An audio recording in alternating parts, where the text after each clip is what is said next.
Yep, one snowfall closer to spring.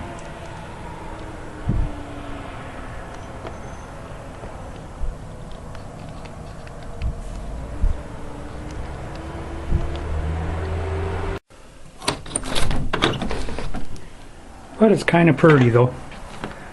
I just swept off the front, shoveled the walks real quick.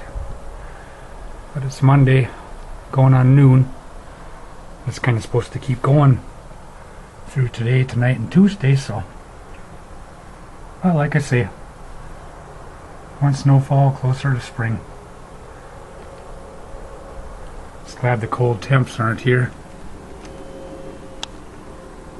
At least it's not 20 below. And the models, they're still here at the desk. Haven't done a whole lot with them this winter.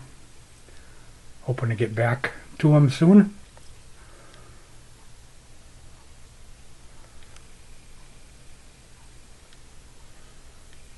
Not much has changed as far as the models go.